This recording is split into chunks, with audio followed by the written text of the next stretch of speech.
प्रस्ताव 20 नियम 293 अन्वय प्रस्ताव सावरकर साहेब. माननीय अध्यक्ष महोदय, आज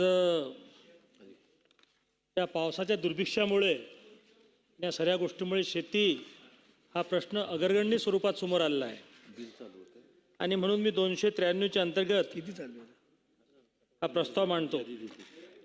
सन 1947 मध्ये देशाला स्वातंत्र्य मिळाल्यानंतर आतापर्यंत अतिवृष्टी, अनावृष्टी, विषाणूजन्य रोग इत्यादीमुळे शेतकरी बांधव व शेती व्यवसाय अनेक वेळा अडचणीत येणे, परंतु सन 2014 पर्यंत तत्कालीन शासनाने राज्य शासनाच्या तिजोरीतून एकदाही कर्जमाफी न देणे, सन 2014 मध्ये सत्तांतर झाल्यानंतर पहिल्यांदा राज्य शासनाने छत्रपती शिवाजी महाराज शेतकरी सन्मान योजना राबवून लाखो शेतकऱ्यांना कर्जमुक्त करण्याचा प्रयत्न करण्यात येणे, 2020-21 मध्ये तत्कालीन राज्य शासनाने महात्मा ज्योतिबा फुले कर्जमुक्ती योजना जाहीर करणे, परंतु कर्जाची मर्यादा 2 लाख असल्याने अधिक कर्ज घेतलेल्या शेतकऱ्यांना त्यात समावेश नसणे, परिणामी लाखो शेतकरी कर्जमुक्ती योजनेपासून वंचित असणे, सन 2024 मध्ये घोषणा केल्याप्रमाणे शासनाने पुण्यश्लोक अहिल्यादेवी होळकर शेतकरी कर्जमुक्ती योजना जाहीर करणे, मात्र या योजनेमध्ये 2 लाखांवर कर्ज घेतलेल्या शेतकऱ्यांचाही समावेश असणे, तसेच नियमित कर्जफेड करणाऱ्या शेतकऱ्यांसाठी 50,000 पर्यंत प्रोत्साहनपर लाभ देण्याची योजना समावेश असणे,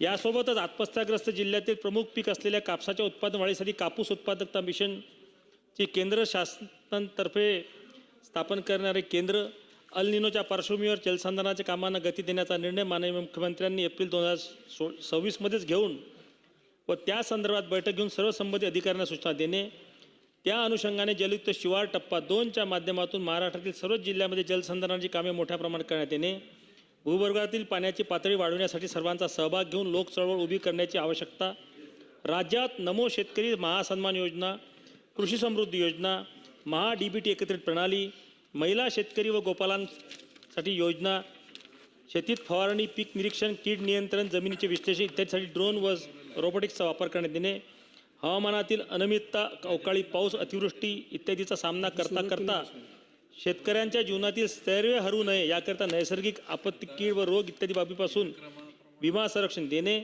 व नुकसानीच्या प्रमाणात नुकसान भरपाई देणे, शेतकऱ्यांचे आर्थिक स्थैर्य राखणे याकरता प्रधानमंत्री पीक विमा योजनेअंतर्गत राज्यातील अधिसूचित क्षेत्रासाठी अधिसूचित पिकांसाठी उत्पादनावर आधारित सुधारित पीक विमा योजना राबविण्यात येणे, शेती क्षेत्रातील पायाभूत सुविधांसाठी मोठी भांडवली गुंतवणूक करण्याचे शासनाचे प्रयोजन असणे, गोपीनाथ मुंडे अपघात अनुदान योजनेचा विस्तार करून त्यात शेतमजुरांचेही विमा संरक्षण देण्यात येणे, मुख्यमंत्री बळीराजा शेत पाणंद रस्ते योजना राबविण्यात येणे, संपूर्ण राज्यात महाराष्ट्र नैसर्गिक शेती अभियान राबविण्यात येणे, अशा प्रकारे राज्यातील शेतकरी स्वयंपूर्ण व कर्जमुक्त होण्याच्या दृष्टीने आणि नैसर्गिक बदलाचा सामना करण्याच्या दृष्टीने सक्षम होण्याच्या बाबतीत राज्य शासनाने घेतलेला निर्णय व त्याबाबत करायच्या उपाययोजना. अध्यक्ष महोदय, आताच राज्यात काही लोक अन्नत्याग आणि उपोषणावर बसले होते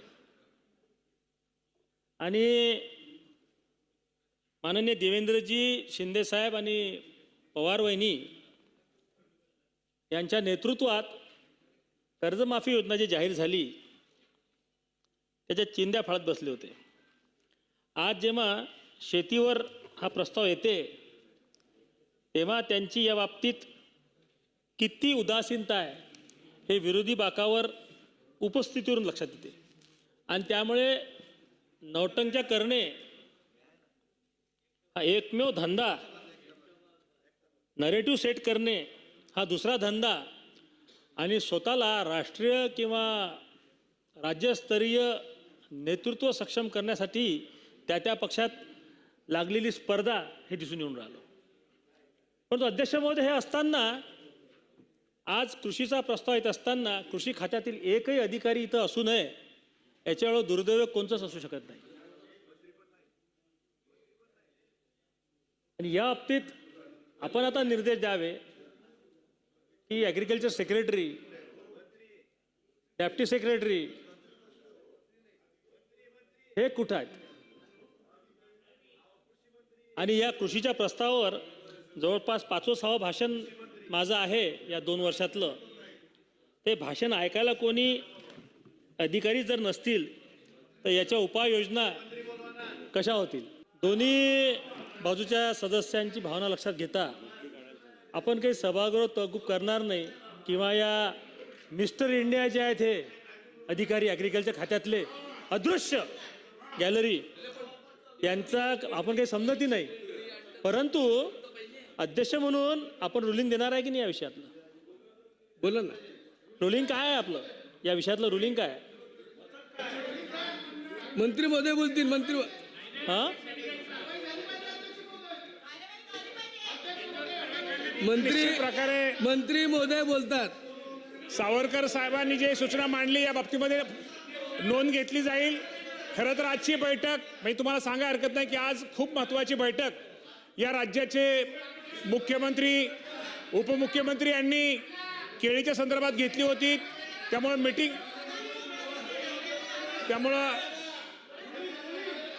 नाही मला बोलू द्या ना. तर एक आपल्याला 2 मिनिटं सर सुरू करा. तुम्ही सुरू करा.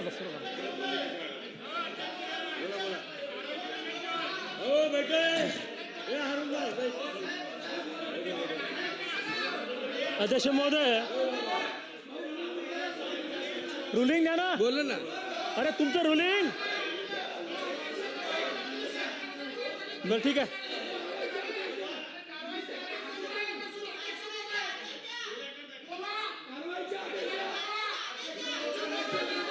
द्या, एक चिठ्ठी लिहून द्या. चला आपण सुरू करूया. सन्मान्य सदस्य, आपल्या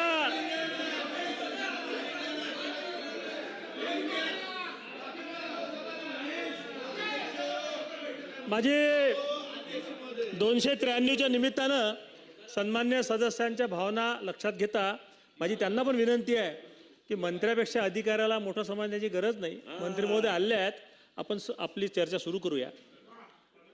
मी धन्यवाद देतो कृषी मंत्र्यांचा की 3-4 मिनिटात हल्लाखोर झाल्यावर ते आले, परंतु याच्यामध्ये पहिला जो विषय होता तो सहकार खात्याचा होता आणि सहकार मंत्र्यांचे राज्यमंत्री किंवा कॅबिनेट मंत्री अपेक्षित होते.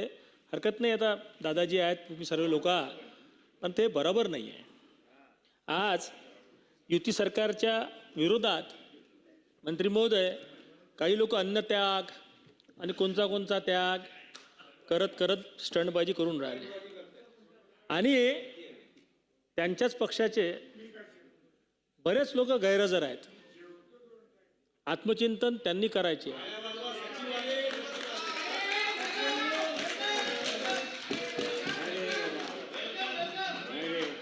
नाही बरोबर नाही, असं नका करू. आणि त्यांचा किती सिरियसनेस आहे या विषयामध्ये समजते. आणि म्हणून मला सर्वप्रथम हे सांगायचं मंत्री महोदय की यांना स्वतःची लिडरशिप एस्टॅब्लिश करायची आहे की राष्ट्रीय प्रवक्ते म्हणून स्वतःला म्हणून घ्यायचं आहे. आणि माननीय एकनाथजी शिंदे, माननीय पवारताई आणि मुख्यमंत्र्यांवर टीका केल्याशिवाय आपण नॅशनल पिक्चरवर येत नाही, अशी परिस्थिती असल्यामुळे आज बरं झालं या निमित्तानं हे स्टंटबाजी लक्षात आली. माननीय अध्यक्ष महोदय, ज्यांना शेतकऱ्यांचा खूप कळवळा आणि आज गावोगावी जाऊन लोक शेतकऱ्यांच्या कर्जमाफीबद्दल सरकारवर टीका करून राहिले, त्यांचं सरकार असताना 2009 साली 6 सप्टेंबर 2009 साली केंद्र पुरस्कृत कर्जमाफी जाहीर झाली. राज्याचं काही नव्हतं, पण ठीक आहे, यांनी बेगानी शादी में अब्दुल्ला दिवाना ढिंडोरे पिटवले. तेव्हा कर्जमाफी 20,000 रुपयाची होती फक्त. आणि 20,000पेक्षा जास्ती जर कर्ज घेतलं असेल तर त्याला 20,000च्या मर्यादेत यांनी कर्जमाफी दिली. आणि अध्यक्ष महोदय, या कर्जमाफीची रक्कम किती होती माहीत आहे? पूर्ण राज्याची 4,008 कोटी रुपये. 4,008 कोटी 28 लाख ही तेव्हाच्या आघाडी सरकारची केंद्र पुरस्कृत कर्जमाफी होती.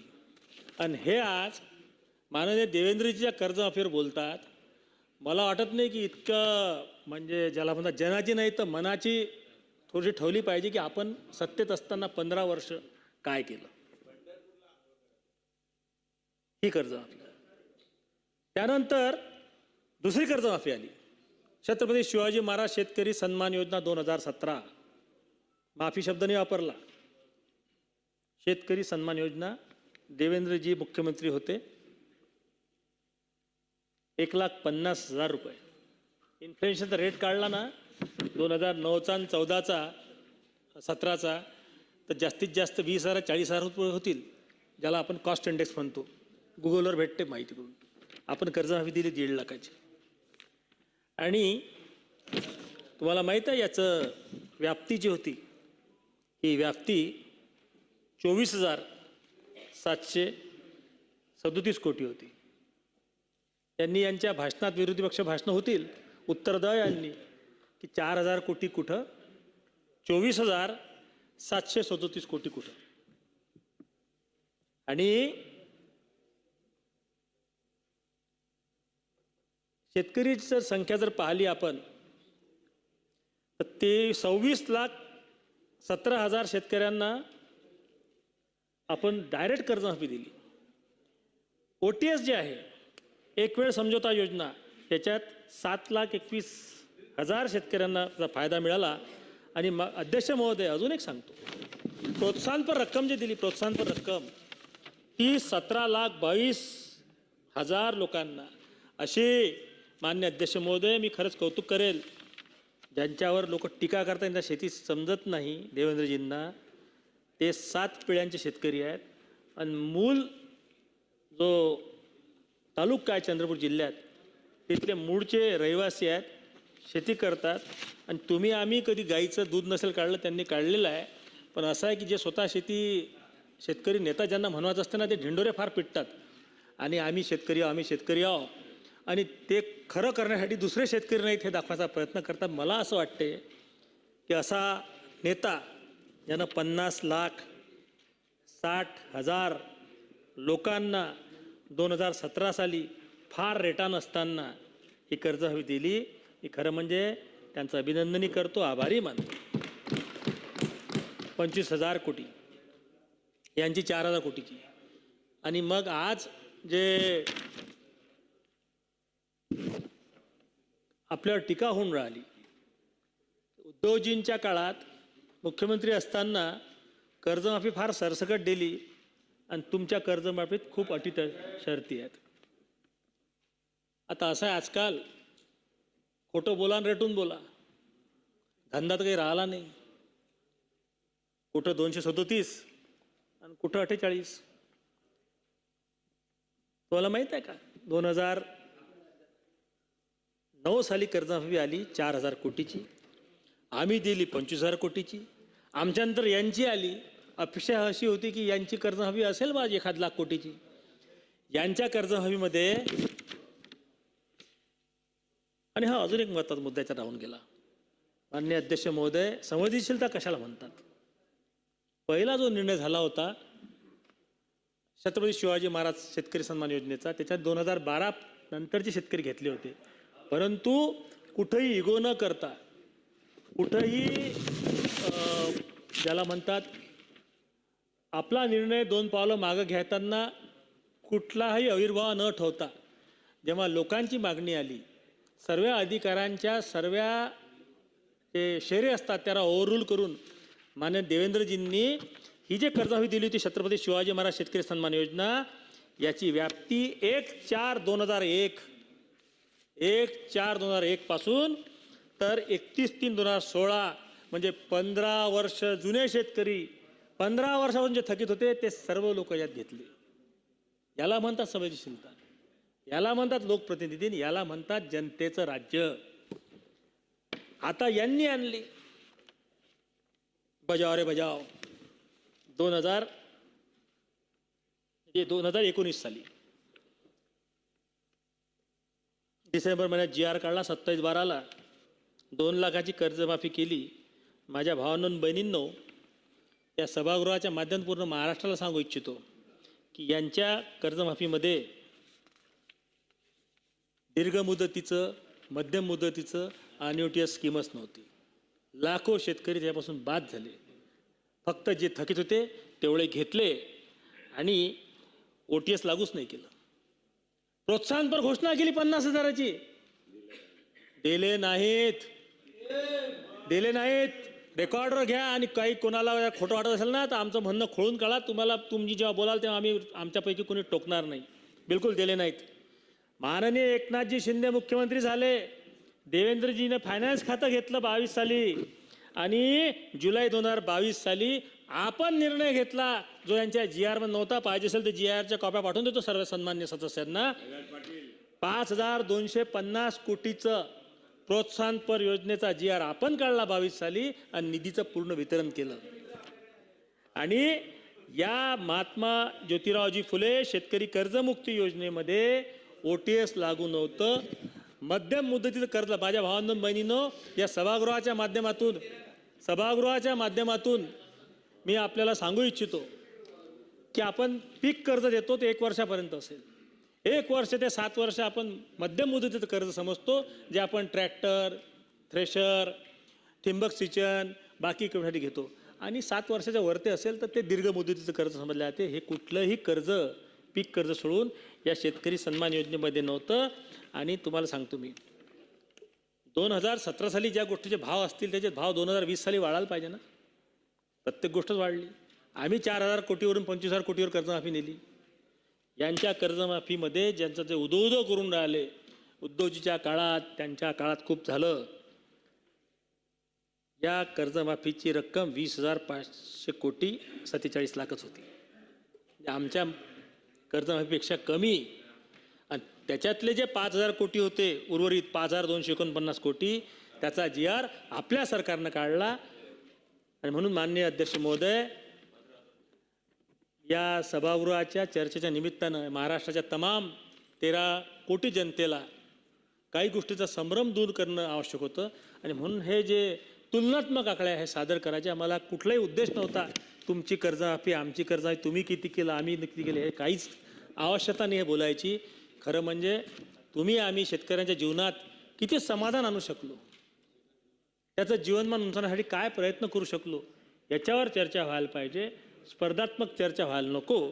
मात्र ही यांची अशी फसवी कर्जमाफी होती. आता मात्र देवेंद्रजीची जी कर्जमाफी आहे माझी सदस्यांना विनंती आहे थोडं समजून घ्या. आपली जे कर्जमाफी आहे आता जे एकनाथजी शिंदे, सुनेत्रा वहिनी पवार आणि देवेंद्रजींनी केली त्याच्यामध्ये रेकॉर्ड पूर्ण देशातलं रेकॉर्ड 56,24,000 शेतकरी याच्यामध्ये लाभार्थी राहतील. आणि कर्जमाफीची व्याप्ती 36,585 कोटी होईल. आता याच्यामध्ये आपले परदेशी समितीनं ज्या सूचना दिल्या त्या सूचना अनुषंगिक गोष्टीचा विचार करून दिल्या जरी असतील तरीही माझी अशी विनंती आहे या सगळ्या गोष्टीमध्ये सत्ताधारी जरी असलो तरी मुख्यमंत्री संवेदनशील आहेत. आणि त्यांनी असं म्हटलं परल शिंदे साहेब आपण आले फक्त 5 मिनिटं बसा. आज जे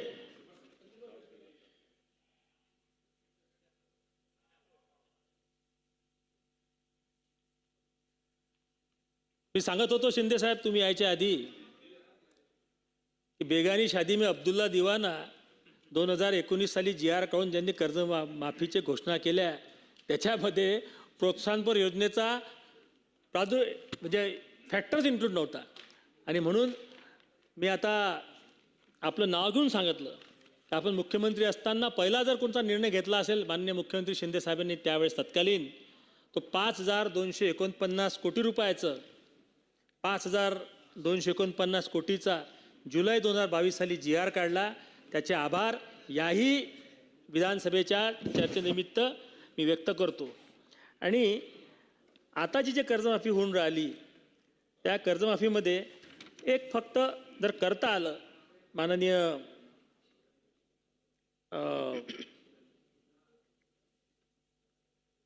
मुख्यमंत्री महोदय उपमुख्यमंत्री महोदय 12,71,000 असे शेतकरी आहेत की ज्या शेतकऱ्यांनी 2019 साली कर्जमाफीचा लाभ घेतला होता. आज रोजी आपण त्यांना 50,000 रुपये प्रोत्साहनपर देणार आहोत. ते 2 लाखाच्या कर्जमाफीमध्ये वंचित राहतील. एक भावना अशी आहे लिटरेट क्लासमध्ये की वारंवार कर्जमाफी देऊन काही लोकांच्या सवय सरकार बिघडवते आणि दुसरं जे नियमित कर्जफेड करणारे शेतकरी आहेत त्यांच्या भावना दुखावल्या जातात की आम्ही थकीत नाही ठेवलं म्हणून आम्ही पाप केलं म्हणून आम्हाला 50,000 देऊन राहिले. परंतु शेवटी एक सामाजिक विषय लक्षात घेतला पाहिजे. कोणीही कर्जमाफी जाणून बुजून नाही मागत आणि कोणीही कर्ज जाणून बुजून थकवत नाही. शेतकरी त्याच्यातल्या त्यात मराठा समाजात कर्ज घेण्याचं प्रमाण जास्ती आहे.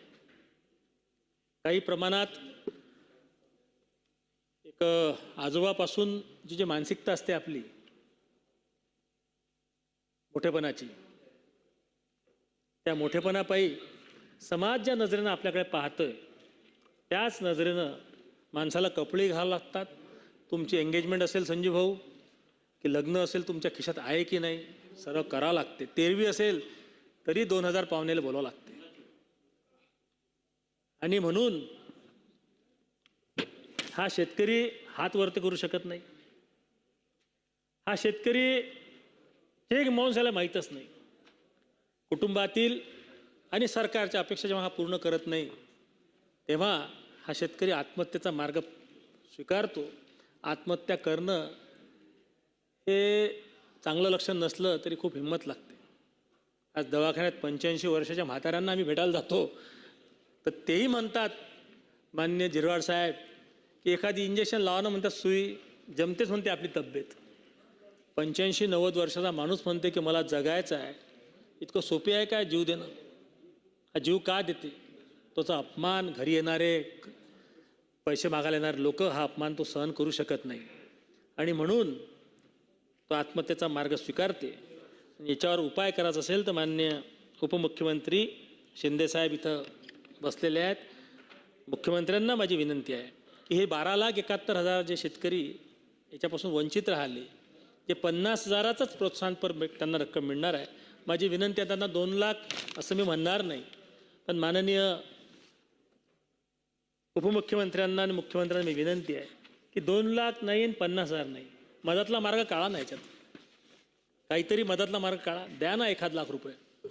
कुठतरी जो नियमित कर्ज भरणारा माणूस आहे त्यालाही वाटेल की नाही यांना 2 लाख नाही दिले, कुठतरी आपण अडवणुकी केली, आणि त्यालाही वाटेल की माझा कुठतरी विचार केला सरकार मायबाप सरकारनं 50,000 जागी 1 लाख दिले. हा निर्णय माननीय सरकारने घ्यावा अशी कळकळीची विनंती करतो. दुसरी विनंती याच्यामध्ये एक करता येईल, या कर्जमाफीमध्ये थोडंसं मध्यम मुदतीचं समावेश नाही आहे. तो जर 2017च्या कर्जमाफीप्रमाणे जर असला तर अधिक चांगलं होईल. वाटल्यास आपण काही एखाद वर्ष कळ सोचू. महाराष्ट्र इतकं पुरोगामी आहे की पाय ठेवाल तिथं सोनं निघते. आणि आपणच आपल्या भाषणात सांगतो की महाराष्ट्राचं GST टॅक्स कलेक्शन जे आहे ते नंबर 2 आणि नंबर 3चे जे राज्य आहेत त्यांना एकत्रित केलं तरी त्यापेक्षाही जास्त आपलं GST कलेक्शन आहे. आणि त्यामुळे माझी महाराष्ट्राच्या लोकांची आणि सभागृहाची भावना अशी आहे की हे मध्यम मुदतीचे कर्ज आपण समाविष्ट करावे. माननीय मुख्यमंत्री महोदय, एक अजून विषय असा होता की 2019च्या कर्जमाफी झाल्यानंतर सरकारनंच आग्रह केला होता 17ची कर्ज झाल्यावर की तुम्ही पुनर्गठन करा कर्जाचं. आपण 17 साली कर्जमाफी दिली, 18-19 साली थकीत झालेल्या लोकांचं पुनर्गठन केलं. पुनर्गठन केल्याबरोबर ते कास्तकार थकीत नाही राहिले, ते रेग्युलर झाले आणि ते वंचित झाले. आणि त्यामुळे या GRची व्याप्ती थोडीशी पुनर्गठन कर्जाच्या बाबतीत 2019च्या मागं नेऊन ते जर कर्ज आपण यात घेऊ शकलो तर बरं होईल. एक अकोला जिल्ह्यापुरता विषय जर विचार केला तर जवळपास असे काही शेतकरी आहेत 3200-3300 की ज्यांचे 28-30 कोटी रुपये याच्यामध्ये अडलेले आहेत. तर त्याचाही विचार या बाबतीत झाला पाहिजे.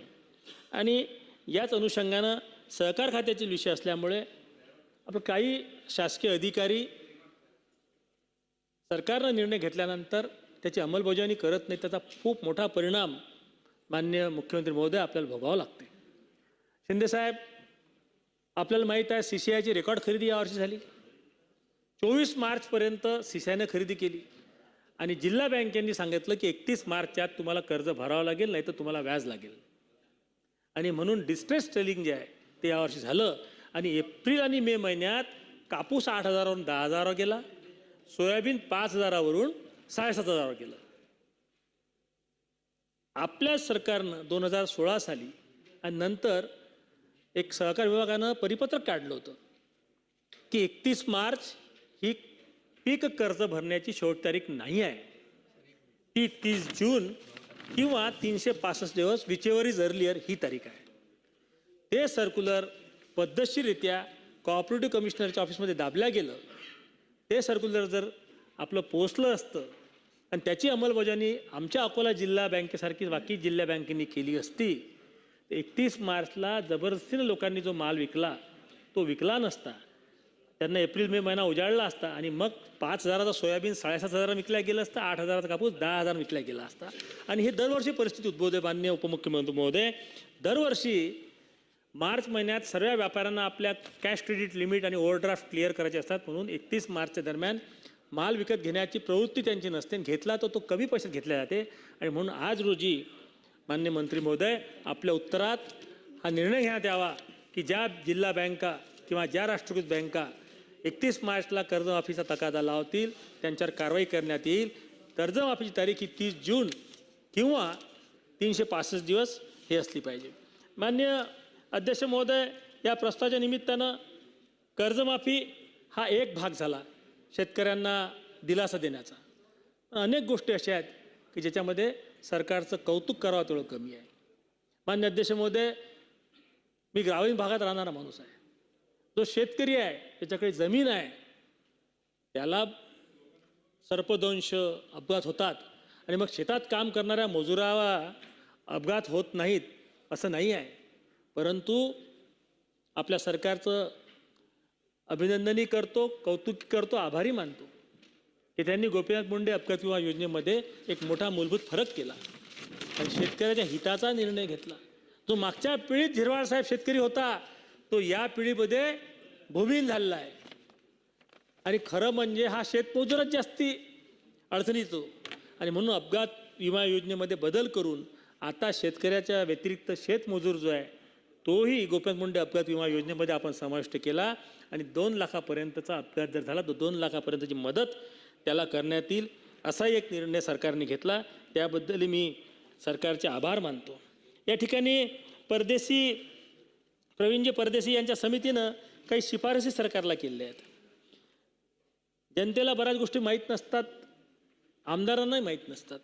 ह्या शिफारसी आहेत, ह्या शिफारसी दीर्घकालीन आहेत आणि ह्या शिफारसीच्या अनुषंगानं 12 खात्यांना आपल्या सरकारनं जे DO लेटर असतात ते पण पाठवले आणि त्याच्यावर काम करण्याचं त्यांनी कबूलही केलं. आणि याच्यामध्ये माननीय अध्यक्ष महोदय, आज जे पावसाळा आला, काही ठिकाणी उपमुख्यमंत्री महोदय साताऱ्याचे आहेत, त्यांच्या जिल्ह्यातही काही ठिकाणी पाऊस आला, आमच्या अकोला जिल्ह्यात पाऊस आला. यावर्षी एक मूलभूत फरक पाहायला भेटला. पहिल्या पावसानं मातीचा सुगंध इतका चांगला येतो, इतका सुंदर येतो की असं वाटतं ते माती खाऊन टाकावं काय. पण यावर्षी जो पहिला पाऊस आला त्या पहिल्या पावसात मातीला सुगंधच नव्हता. कशाचा परिणाम आहे? आपलं जे मायक्रोबॅक्टेरियल ऑर्गन्स आहेत 45 आणि 47 डिग्रीच्या वरते टेम्परेचर गेल्यामुळे हे एक तर खोल गेले, हा एक भाग. आणि आपण वारंवार शेतीची जी मशागत केली जास्ती प्रमाणात, त्याच्यामुळे यावर्षी पाऊस आल्यावर हे मायक्रोबॅक्टेरिया निघालेच नाहीत आणि त्यामुळे मातीचा सुगंध कुठंच आपल्याला घ्यायला मिळाला नाही. हे लक्षण आहे की आपली शेती किती खराब होत चालली. आणि म्हणून परदेशी समितीनं शिफारस केली. माननीय उपमुख्यमंत्री महोदय, मला एका गोष्टीचं कधी कधी खूप ज्याला म्हणतात त्रासही होते आणि अगतिकता काय समजत नाही. मागच्या भाषणात दादाजी भुसे आणि भरणे मामा होते, त्यांच्यासमोर आपण सांगितलं की या महाराष्ट्रामध्ये 20 लाख हेक्टर शेती ही भडधान्याखाली कमी झालेली आहे. टोटल कॅश क्रॉपच्या मागे शेतकरी वळलेला आहे, फक्त सोयाबीन, ऊस, कापूस. मात्र या भडधान्यामुळे अल्पभूधारक आणि अल्पधारक जे शेतकरी आहेत त्यांच्या घरी अन्नधान्याची व्यवस्था होते, मातीची पोत कायम राहते. परंतु ज्वारी, बाजरी, वरी, कोदो, कुटकी यासारखी पिकं नामशेष स्वरूपात आहेत. याच्यामध्ये आपण मागच्या भाषणातही बोललो की याची PDS जी व्यवस्था आहे त्या व्यवस्थेतून त्या जिल्ह्यात जे पिकते आणि त्या जिल्ह्यात जे चव निर्माण होते. तुम्ही प्रत्येक वेळेस हे गहू आणि तांदूळाच्या मागं का लागता? हे तर असे पिकं आहेत. तांदूळ तसं पीक आहे अध्यक्ष महोदय की 1 किलो तांदूळ बनवायला 2000 लिटर पाणी लागते आणि तेच राई कुटकी बनवायला फक्त 150 लिटर पाणी लागते. इतके ज्याला म्हणतात ना भोकेले पिकं आहेत हे ऊस आणि तांदूळ वगैरे. याच्यामुळे तब्येतही खराब होतात, ढेऱ्या निघतात लोकांच्या.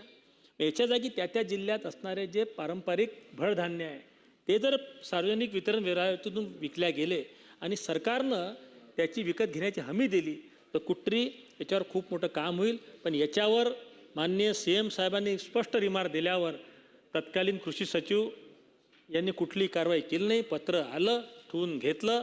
त्यांना काय इगो आहे मला समजत नाही किंवा माझ्याशी व्यक्तिगत प्रॉब्लेम आहे का तेही कळायला मार्ग नाही. आताचे कृषी सचिव काहीतरी करतील अपेक्षा ठेवूया आणि म्हणून आपण मान्य केलं होतं की निर्मला सीतारामन यांनी जसं मखाना बोर्ड तयार केलं तसं मिलेट बोर्ड तयार करा आणि हे जे पारंपरिक पिकं होते आपले जे आपले लहान लहान 2-2, 4-4 एकराचे शेतकरी घ्यायचे आणि आत्महत्यामध्ये टाटा इन्स्टिट्यूट ऑफ सोशल सायन्सने रिसर्च केला होता.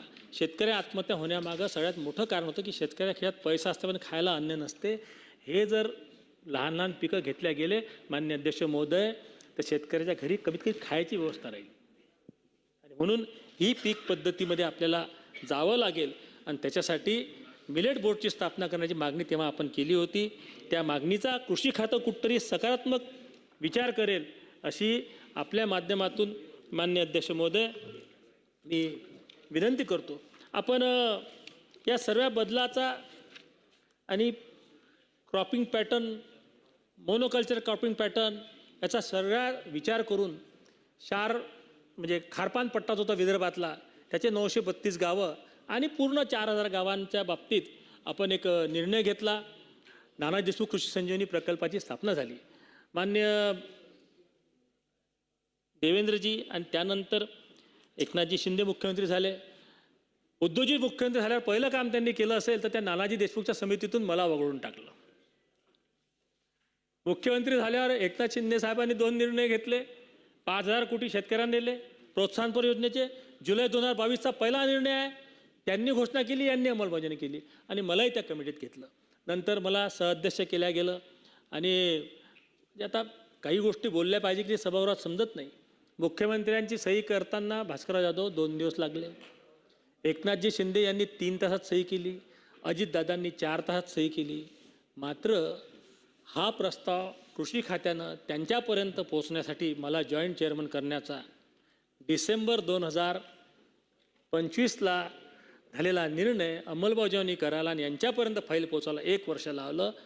ही मानसिकता आहे. तरीही मी म्हणतो की योजना खूप चांगल्या पद्धतीनं नाना देशमुख सचिव संजीवनी प्रकल्प राबवत आहोत आपण. 1 टप्पा पूर्ण झाला, 2रा टप्पा आपण करून राहिलो. यांत्रिकरणाच्या बाबतीत एक फार मोठा निर्णय घेतला. आमचं त्या बाबतीत व्यक्तिगत कोणाचं काही आकस असेल आमच्याबद्दल तर आमचं म्हणणं नाही, परंतु काम मात्र खूप चांगल्या पद्धतीनं त्या प्रकल्पात होऊन गेलं. आणि आज जे शेतीच्या संदर्भात दीर्घकालीन उपाय सुचवले गेले त्या उपायामध्ये नानाजी देशमुखनी खूप चांगलं काम केलं. अध्यक्ष महोदय मी सांगू इच्छितो आपल्या प्रकल्पातून आजचे जे कृषी सचिव आहेत ते तत्कालीन तेव्हाचे प्रोजेक्ट डायरेक्टर होते.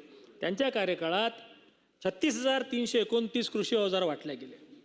36,329 कृषी अवजार वाटलं गेलं म्हणजे एक कृषी अवजार कमीत कमी 100 हेक्टर शेतीवर काम करते आणि म्हणून याची व्याप्ती जी आहे ते लाखो हेक्टरवर होऊन राहिली.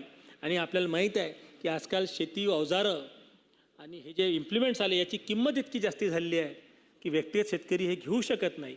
आणि म्हणून एखादं टॅक्सी सेंटर असते तसं कस्टमर हायरिंग सेंटर तयार करून प्रत्येक गावात एक कृषी अवजार बँक तयार करून शेतकऱ्यांना एक रिलीफ द्यायचा प्रयत्न या माध्यमातून होऊन राहिला. आपल्या महाराष्ट्राच्या शेतीची पद्धत अशी आहे की आपला फक्त 15 दिवसाचा विंडो आहे. 15 दिवसात अख्खा महाराष्ट्र शेती पेरून टाकते आणि म्हणून या गोष्टीचं फार आवश्यकता आहे. महाराष्ट्रातल्या शेती आणि शेतकरी याच्यासाठी मागं राहिला की उत्पादकता ज्या प्रमाणात जगात होते तशी उत्पादकता आपण महाराष्ट्रात मिळू नाही शकलो. आणि ते याच्यासाठी नाही मिळू शकलो की विज्ञानाचा आणि टेक्नॉलॉजीचा वापर फार कमी होता. मात्र या यांत्रिकीकरणाच्या माध्यमातून खूप चांगल्या कृषी खात्याने आपल्याकडे निर्णय घेतलेले आहेत. आपल्याला सांगू इच्छितो, आपल्या कृषी विभागानं दत्तामामा भरणेंच्या खात्याने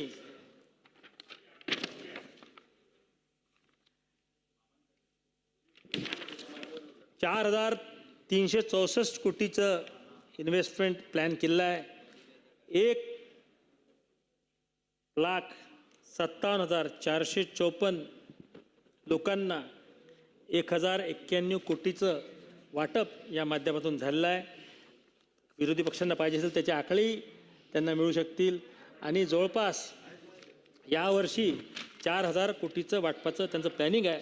माझं फक्त नानाजी देशमुख असो की कृषी खात्याची यांत्रिकरण योजना, दोन्ही गोष्टीत एक गोष्ट त्यांना सांगायची आहे की वारंवार त्यांचा जो जोर आहे, कल आहे, तो समूह वाटप, गटांना वाटपावर आहे.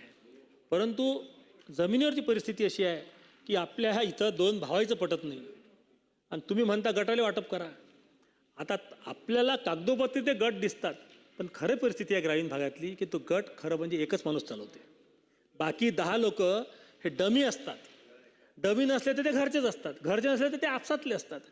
आणि त्यामुळे हे आपलं मानसिक समाधान आहे. गट माझा गटाला विरोध नाही, परंतु माझी विनंती आहे कृषी मंत्र्यांना की आमचा नाना देशमुख कृषी प्रकल्प असो की तुमचं समृद्ध कृषी योजना असो, याच्यामध्ये 50% गट द्या, पण 50% व्यक्तिगत लाभार्थ्यांना का तुम्ही वंचित ठेवता? व्यक्तिगत लाभार्थ्यांना तुम्ही द्या, यांना वंचित ठेवू नका. त्याच्यामुळे आपल्या कामाची व्याप्ती बऱ्यापैकी वाढणार आहे. माननीय अध्यक्ष महोदय, मध्यंतरी आपल्याला महाराष्ट्राचा चार्ज आचार्य देवव्रतकडे होता आणि त्यांनी नैसर्गिक शेतीचं बऱ्यापैकी ज्याला म्हणतात की चालना देण्याचा प्रयत्न त्यांनी केला. परंतु ती चालना देत असताना एक पुण्याला बैठक झाली आणि आमच्या कृषी सचिवांनी एक पत्र काढून टाकलं. याच्या आधी एकनाथजी शिंदे मुख्यमंत्री असताना आणि देवेंद्रजी फायनान्स मिनिस्टर असताना त्यांनी एक नैसर्गिक शेती मिशनची स्थापना केली होती आणि त्याच्यामध्ये प्रत्येक कृषी विद्यापीठाला नैसर्गिक शेती काम करण्यासाठी आचार्य देवव्रत यायच्या आधीच आपल्या महाराष्ट्राने हे काम केलं होतं. राष्ट्रीय नैसर्गिक शेती अभियान अंतर्गत प्रकल्प दिले होते आणि आपल्या विद्यापीठांनी पीक निहाय क्षेत्रीय प्रयोग, प्रात्यक्षिके, स्टेट ऑफ द आर्ट नैसर्गिक शेती मॉडेल फार्मची स्थापना करणे, नैसर्गिक शेतीसंदर्भात पारंपरिक तंत्रज्ञानाचे वैज्ञानिकरण करणे, असं करून दरवर्षी 1-1 कोटी देण्याचं कबूल केलं. पहिल्या वर्षी 1 कोटी पाठवले, मग सचिवांनी पत्र पाठवून दिलं की हे योजना बंद. आता गुजरात आणि कुरुक्षेत्राचे लोक येतील आणि ते म्हणतील तसं करा. त्यांची भावना प्रामाणिक होती. गुजरातचे चान्सलर आले होते, आत्म्याचे अध्यक्ष आले होते, कुरुक्षेत्राचे काही लोक आले, आचार्य देवव्रत होते. त्यांची भावना निश्चित प्रामाणिक असताना महाराष्ट्रातल्या शेतीची पोत, महाराष्ट्रातली शेती करण्याची पद्धत आणि गुजरात आणि हरियाणाची पद्धत, त्याच्यामध्ये जमीन आसमानचा फरक आहे. आणि त्यांची पद्धत जर एवढी चांगली असती तर त्यांचं अख्खं स्टेट का बरं नैसर्गिक नाही झालं, याचा विचार कुठेतरी करून आपल्याला आपल्या SOP तयार करावं लागतील. आणि म्हणून मी तत्कालीन कृषी सचिव आणि आताचे कृषी सचिव, आताचे मंत्री, तत्कालीन मंत्री दोघांनाही पत्र लिहून थकलो. रिस्पॉन्स द्यायचा नाही, हा धंदा ठरलेला आहे की हे जे आहे ना, आपण जे हे करून राहिलो, हा उर्वरित निधी फक्त 4 कोटी रुपये आणि तो 4 वर्षात द्यायचा आहे. अध्यक्ष महोदय, 4 वर्षात द्यायचा आहे. हा निधी तुम्ही का बरं थांबून दिला? तुमच्याच सरकारनं, आपल्याच सरकारनं हा निर्णय घेतला होता ना नैसर्गिक शेती करायचा. मग आपल्याकडे जेव्हा सर्व मॉडेल तयार आहे तेव्हा ते मॉडेल बंद पडायचं आणि महाराष्ट्राच्या बाहेरचं मॉडेल घ्यायचं, हे योग्य नाही आहे. याच्यामुळे गुजरात असं नाही म्हणता येईल, हरियाणा पण आहे त्याच्यामध्ये. प्रयोग चालू असलेले प्रयोग व क्षेत्रीय प्रात्यक्षिके पूर्ण करावं लागतील. वैज्ञानिकदृष्ट्या POP विकसित करावं लागतील. नैसर्गिक शेतीमुळे खर्चात बचत याचं मॉडेल फॉर्म लोकांना दाखवावं लागेल आणि याच्यामध्ये शाश्वत किती आहेत हे आपल्याला लोकांना दाखवावं लागेल. याच्यामध्ये गुजरातचे जे संचालक आहेत आत्म्याचे त्यांचंही मार्गदर्शन घ्यावं लागेल, पण तो SOP आपल्याला आपली तयार करावं लागेल. हे सर्व तयार असताना हे बंद पाडणं हे बिलकुल चांगलं नाही, योग्य नाही. मला असं वाटते या महाराष्ट्राच्या अधिकाऱ्यांना लोकप्रतिनिधींनी काही सल्ला देऊच नये अशी भावना निर्माण झालेली आहे. बऱ्याच लोकांना असं वाटते की देवान जेव्हा अक्कल वाटली मामा तेव्हा यायचे भांडे भरलेले होते आणि आमच्या भांड्याला भोकं पडलं ते आम्हाला अक्कलच नाही. अशा पद्धतीचं वागणं बरोबर नाही. आणि त्यामुळे या सगळ्या गोष्टीचं किमान 2-2, 3-3 पत्र लिहिल्यानंतर एक उत्तर तरी अपेक्षित आहे. ते उत्तरही आजपर्यंत आलं नाही. परंतु हरकत नाही, आता या चर्चेच्या माध्यमातून ह्या सगळ्या गोष्टीवर आपण लक्ष देऊन निश्चित स्वरूपात तशा जबाबदारीला आज शेतीवर चर्चा 293ची सुरू असताना मला सरकारचं कौतुक करायचं, अभिनंदनही करायचं आहे की केंद्र शासनानं जो आपल्या प्रस्तावामध्ये आपण उल्लेख केला कॉटन मिशनचा, त्या अनुषंगानं कापूस उत्पादकता मिशन केंद्र शासनाचं जे आहे त्या अनुषंगानं 13 लाख कॉटनचे पाकिटं शेतकऱ्यांना विनामूल्य वाटप करण्याचा सरकारने निर्णय घेतला. यावर्षी आपलं सुदैव की ते वाटप आता सुरू आहे आणि पाऊस उशिरा लागला. परंतु ज्या पद्धतीनं खात्यानं काम केलं त्याच्यामध्ये हा निर्णय पाऊस जर लवकर आला असता तर हे पाकिटं तुमच्या लोकांपर्यंत पोहोचलेही नसते. परंतु तरीही मी कृषी खात्याचं सरांचं अभिनंदन करतो की हे पाकिट वाटप करताना जितकी शक्य असेल तितकी पारदर्शकता ठेवण्याचा त्यांनी प्रयत्न केला आणि जिथं जिथं भ्रष्टाचार होते तो रोखण्याचाही प्रयत्न केला. मात्र 13 लाख पाकिटं आज शेतकऱ्यांपर्यंत पोहोचून राहिले, त्याचं वितरण सुरू झालेलं आहे. आणि हाय डेन्सिटी म्हणजे 6 पाकिटं आपण एका एकरात टाकतो, ती साधारणतः 25-30 हजार झाडं एका एकरात असतात. तर त्याच्यावर काम सुरू झालेलं आहे. त्याबद्दल मला त्यांचं कौतुक करायचं आहे. आपल्या नाना देशमुख कृषी संजीव प्रकल्पामध्ये सगळ्यात मोठी जे जमिनीवरची अडचण होती माननीय अध्यक्ष महोदय, की आपण शेतकऱ्यांना सांगायचो ते अल्पभूधारक शेतकऱ्यांना, आदिवासींना, दलित समाजाच्या लोकांना, SC STंना की तुम्ही माल घ्या विकत पहिले आणि मग आमच्याकडे बिलं पाठवा आणि मग आम्ही त्याचं पेमेंट करू. आता शेतकऱ्याचं तर 2 वेळ खायची सोय नाही, तर तो कुठून घेणार आहे ते यंत्र विकत, कुठून घेणार आहे तो माल विकत आणि कसं तो पेमेंट करेल. याच्यामुळे एक प्रकारचा भ्रष्टाचाराला सुरुवात झाली होती की फक्त बिलं आणायचे आणि मग तो दुकानदार बिलं देण्याच्या पोटी काही ठिकाणी माल द्यायचा, काही ठिकाणी अवजार द्यायचा नाही, काही ठिकाणी 10-20% कट घ्यायचा. मात्र नाना देशमुख कृषी संजीवनी प्रकल्पाचे प्रोजेक्ट डायरेक्टर आणि आताचे कृषी सचिव यांनी खूप चांगला निर्णय घेतला. मला एक्झॅक्ट त्याचं नाव आठवत नाही, पण वाउचर पेमेंट करण्याचा त्यांनी निर्णय घेतला आणि या वाउचर पेमेंटमुळे एक नवीन प्रणाली आपल्याकडे विकसित झालेली आहे की आपण त्या शेतकऱ्याला वाउचर देऊ, ते वाउचर 45 दिवस फ्रीज होईल आणि त्या दुकानदाराला ते वाउचर भेटेल. म्हणजे त्याला एक गॅरंटी भेटेल की 45 दिवसात हे पैसे मला येणार आहेत. तो त्याला माल देऊन टाकेल आणि त्याची पडताळणी झाल्यानंतर 45 दिवसात त्या वाउचरचं पेमेंट त्या दुकानदाराला होईल. म्हणजे शेतकऱ्याला मूभ आहे ते वाउचर कोणाला द्यायचं, कुठून माल घ्यायचा, म्हणजे DBT सारखं झालं. आणि देणाऱ्याला शाश्वती आहे की माझे पैसे या सर्व अडचणीतून दूर होऊन माझे पैसे मला मिळतील.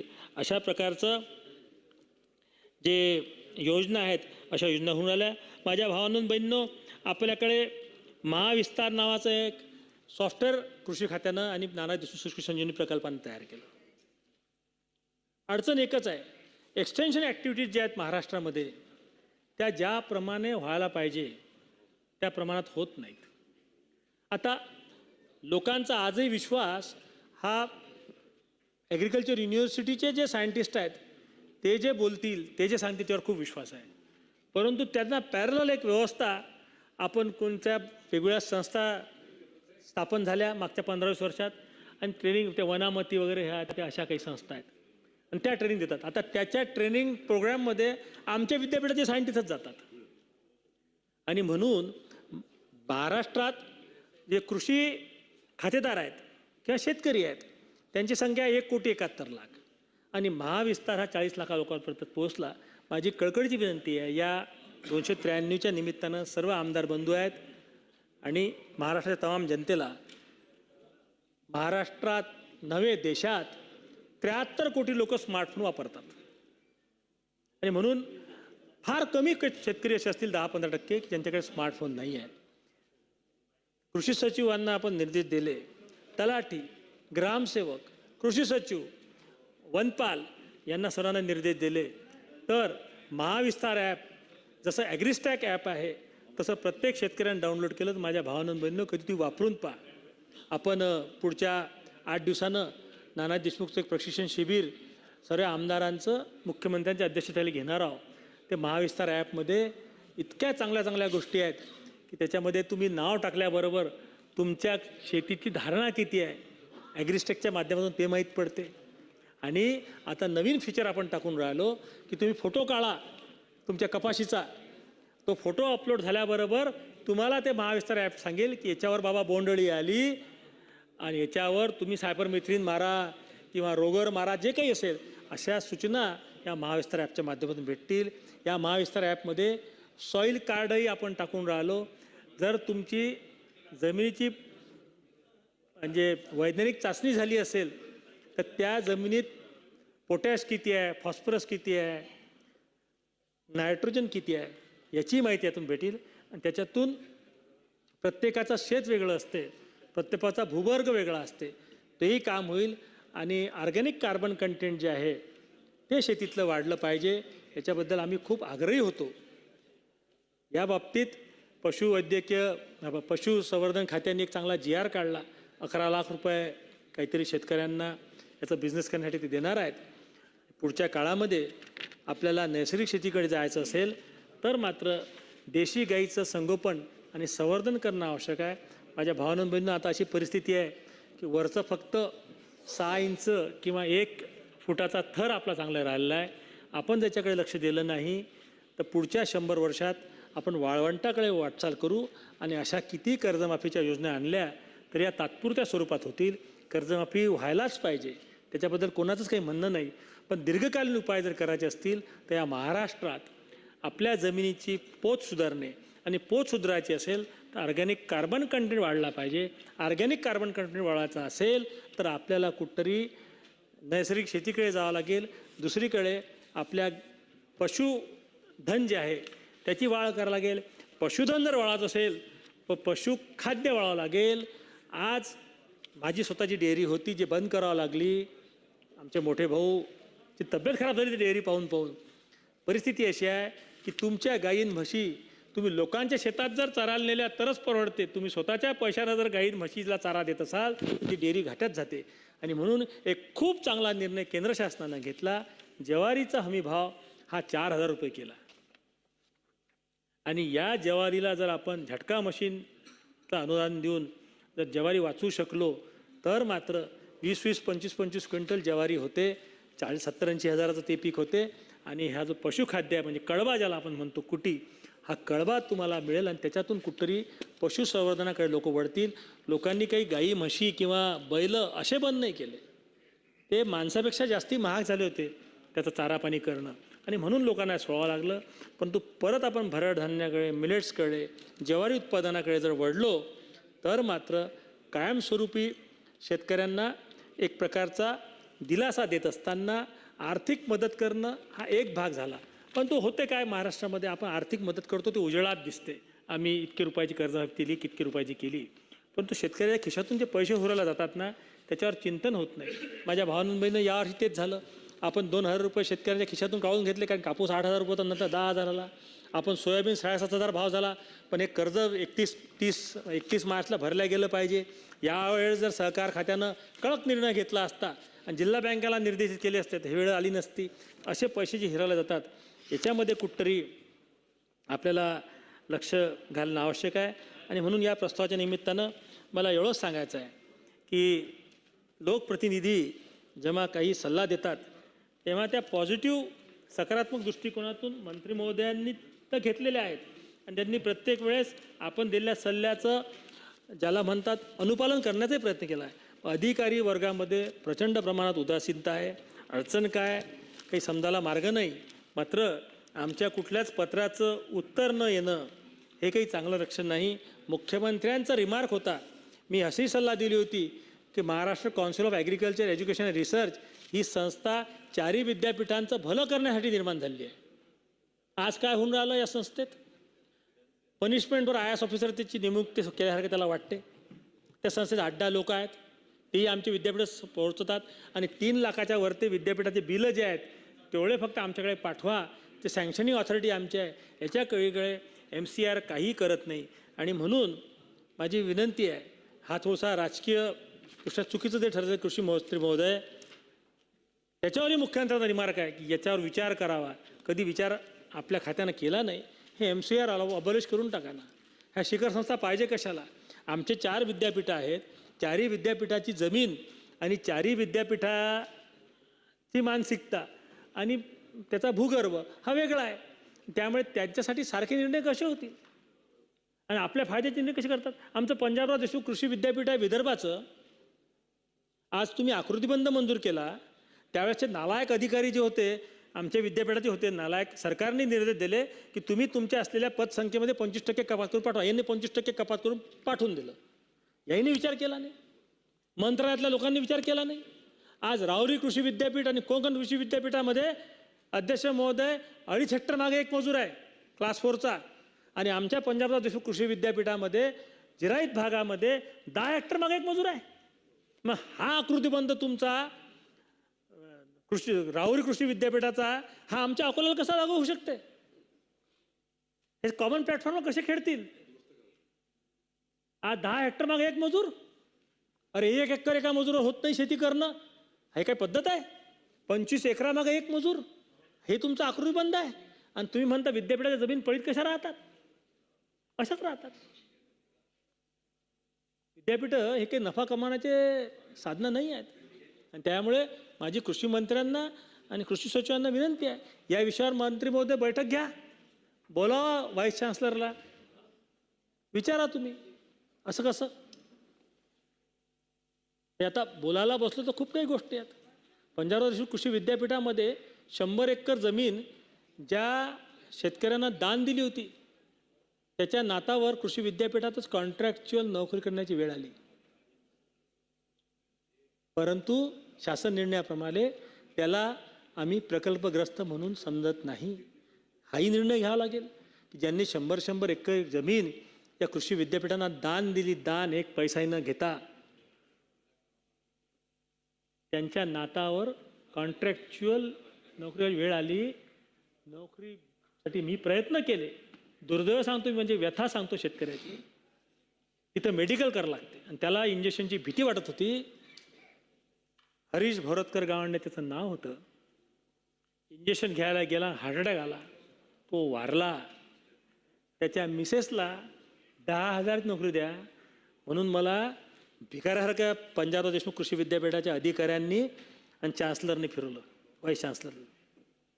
आणि नोकरी तर लावली, 11 महिन्याची ऑर्डर देतात आणि दुसरी ऑर्डर देताना अक्षरशः माझ्या चपला झिजतात, 4-4 महिने त्या पोरीला घरी बसवतात. ही तुमची मानसिकता लाज वाटायला पाहिजे.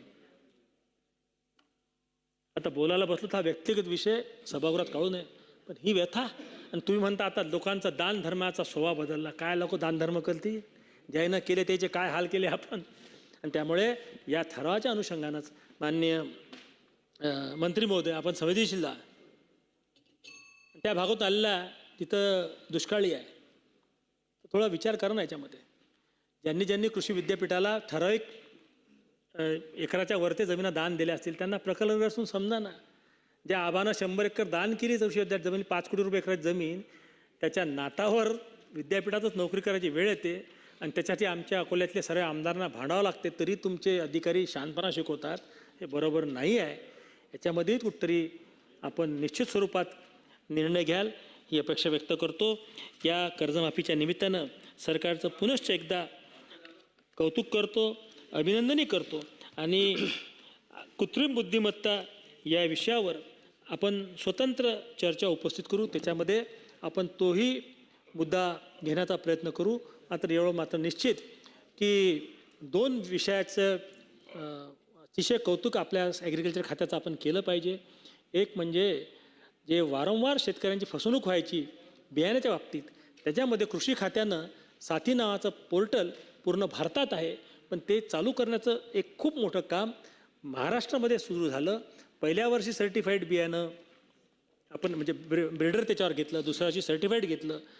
मागच्या वर्षी ट्रुथफुल घेणार होतो, पण काही कारणाने ते अडलं असेल. यावर्षी ट्रुथफुलही घेतलं आणि म्हणून बाहेरच्या राज्यात जाऊन सरळ सरळ बियाणं विकत घ्यायचं, त्याला ट्रुथफुल म्हणून घोषित करायचं. मग वर्ध्याचे आमदार मागच्या अधिवेशनात एकदम अंगावर आले होते सर्व, बोगस बियाणं हे होऊ नये म्हणून त्याची लिंक जी आहे, म्हणजे त्याचा पॅरेंट कोण आहे, त्याचा ब्रीडर कोण आहे, हे शोधेपर्यंत त्या साथी पोर्टलवर नोंदणी केल्याशिवाय आता बियाणं वितरण होणार नाही.